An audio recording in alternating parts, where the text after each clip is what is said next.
നമസ്കാരം. ഒരുപാട് കാലമായിട്ട് ഒരു 1-2 മാസത്തോളം വീഡിയോ ഒന്നും ചെയ്യാനുള്ള സമയം ഉണ്ടായിരുന്നില്ല. ഒരു ജോലിയുടെ ഭാഗമായിട്ടുള്ള യാത്രയിലായിരുന്നു. ഇപ്പോ ഈ സവിശേഷമായ സാഹചര്യത്തിൽ വളരെ ഇമ്പോർട്ടന്റ് ആയ നമ്മുടെ കയ്യിലുള്ള അതുപോലെ നമുക്കുള്ള ഒരു സൗഭാഗ്യത്തെ പറ്റി പറയാൻ വേണ്ടിയിട്ടാണ് ഈ വീഡിയോയിൽ ഞാൻ വന്നിട്ടുള്ളത്. അതായത് നമ്മള് ലോകത്തിലെ തന്നെ ഏറ്റവും വലിയ, ഏറ്റവും സാമ്പത്തികമായും ആയുധപരമായിട്ടുമൊക്കെ ശക്തിയുള്ള രാജ്യങ്ങൾ ഏതൊക്കെയെന്ന് ചോദിച്ചാൽ പലരും പറയും അതിലൊന്ന് ഇസ്രായേലാണ്. എന്നാൽ നിങ്ങൾ ആലോചിച്ച് നോക്കിയിട്ടുണ്ടാവും, ഇസ്രായേലില് ഒരാൾക്ക് കിട്ടുന്ന സ്വാതന്ത്ര്യം എന്താണെന്നത്. അതായത് പലപ്പോഴും ഒരു സൈറൻ കേൾക്കുന്ന സമയത്ത് വീടിന്റെ അടിയിലുള്ള ബങ്കറിൽ പോയി ഓടി ഒളിക്കേണ്ട, പാതിരാത്രിക്കൊക്കെ സൈറൻ വരുന്ന സമയത്ത് ഓടി ഒളിക്കേണ്ട ഒരു അവസ്ഥ നമ്മളൊന്ന് ആലോചിച്ച് നോക്കും. നമുക്ക് അങ്ങനെ ഒരു അവസ്ഥയുണ്ടോ?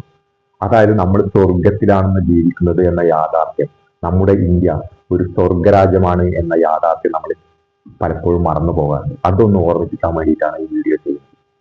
അതുപോലെ തന്നെ പല ആളുകളും, ബിസിനസ് ചെയ്യുന്ന ആളുകളൊക്കെ മിഡിൽ ഈസ്റ്റിൽ ഭയങ്കര ഓപ്പർച്യൂണിറ്റികളുണ്ട്.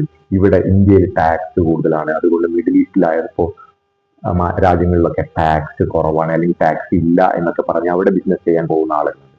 എന്നാൽ യാഥാർത്ഥ്യം, നമ്മുടെ സ്വാതന്ത്ര്യത്തിന്റെ യാഥാർത്ഥ്യം, നമ്മുടെ ടാക്സിന്റെ, നമ്മുടെ ഓപ്പർച്യൂണിറ്റിയുടെ യാഥാർത്ഥ്യം എന്താണ് എന്ന് നമുക്കൊന്ന് ചെരിഞ്ഞു നോക്കാം.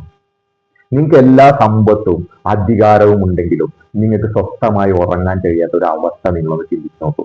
അല്ലെങ്കിൽ ഓരോ വീടിന് താഴെയും നമ്മളൊരു ബങ്കർ ഉണ്ടാക്കി ഒരു സൗണ്ട് കേൾക്കുമ്പോഴേക്കും ഓടി ഒളിക്കേണ്ട അവസ്ഥ, അല്ലെങ്കിൽ എപ്പോഴും തലക്ക് മുകളിൽ മിസൈൽ വരുമോ എന്ന ഭയത്തോടെ ജീവിക്കേണ്ട അവസ്ഥ.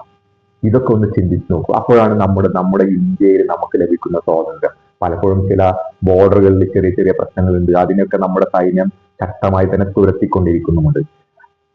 എന്നാൽ കേരളത്തിൽ അല്ലെങ്കിൽ ഇന്ത്യയിൽ നമ്മൾ പലപ്പോഴും കിട്ടുന്ന സ്വാതന്ത്ര്യം, നമുക്കൊരു മിസൈലിനെയോ ബോംബിനെയോ പേടിക്കേണ്ട അവസ്ഥയുണ്ടോ?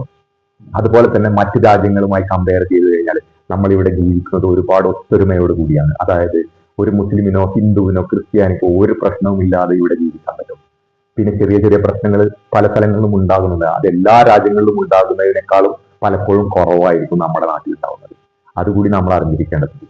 അതുപോലെ തന്നെ ഒരു ഓരോ മതത്തിലുള്ള ആളുകൾക്കും സ്വസ്ഥമായി ആ മതം അനുസരിച്ച് ആചാരങ്ങൾ ചെയ്ത് ജീവിക്കാനുള്ള സ്വാതന്ത്ര്യം നമ്മുടെ ഇന്ത്യയിൽ ലഭിക്കുന്നുണ്ട്.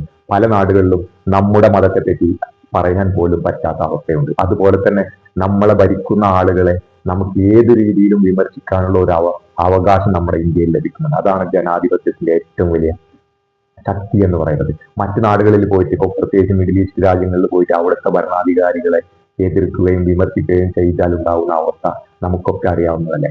അതുകൊണ്ട് നമ്മുടെ നാട്ടിൽ നമ്മൾ ആ സ്വാതന്ത്ര്യം പലപ്പോഴും അമിതമായി ഉപയോഗിക്കുന്നുണ്ട്. മറ്റുള്ള ആളുകളെ പുച്ഛിക്കാനും അതുപോലെ മറ്റുള്ള ആളുകളുടെ തലയിൽ കയറി നിൽക്കാനും ഒക്കെ ഈ സ്വാതന്ത്ര്യം നമ്മൾ ഉപയോഗിക്കുന്നെങ്കിൽ കൂടി നമുക്കുണ്ടാകുന്ന സ്വാതന്ത്ര്യം വളരെ അധികമാണ്.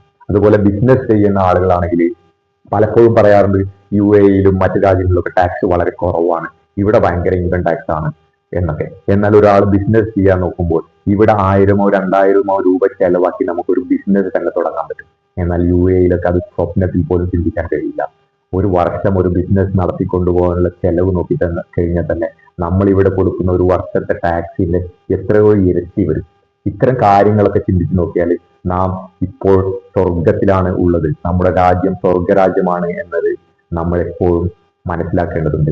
ഇത് ഇങ്ങനെ ആക്കിയതിന് പല ആളുകളും ഷഹീദായിട്ടുണ്ട്, രക്തച്ചൊരിച്ചിലുണ്ടായിട്ടുണ്ട്, പല ആളുകളുടെയും അധ്വാനമാണ്. ഇതൊക്കെ സ്മരിച്ചുകൊണ്ട് നമ്മൾ ഈ സ്വർഗരാജ്യത്തിലെ സ്വർഗീയത നിലനിർത്താൻ നമ്മൾ ഓരോരുത്തരും ശ്രമിക്കണമെന്ന് പറഞ്ഞുകൊണ്ട് നിർത്തുകയാണ്. ഈ വീഡിയോയിൽ താങ്കളുടെ അഭിപ്രായം രേഖപ്പെടുത്തുക. നല്ലതാണെങ്കിലും മോശമാണെങ്കിലും ഞാൻ ഈ പറഞ്ഞ കാര്യങ്ങളിൽ നിങ്ങൾക്കുണ്ടാവുന്ന ചില അഭിപ്രായ വ്യത്യാസങ്ങൾ ഉണ്ടെങ്കിൽ നമുക്ക് അതിൽ രേഖപ്പെടുത്തുക. ഈ വീഡിയോ ഇഷ്ടപ്പെട്ടെങ്കിൽ ആളുകളിലേക്ക് ഷെയർ ചെയ്ത് കൊടുക്കുക. അതുപോലെ ഇനി ഇതുപോലെയുള്ള നല്ല വീഡിയോകൾക്കായി നമ്മുടെ ചാനൽ ഒന്ന് സബ്സ്ക്രൈബ് ചെയ്യുക. നന്ദി.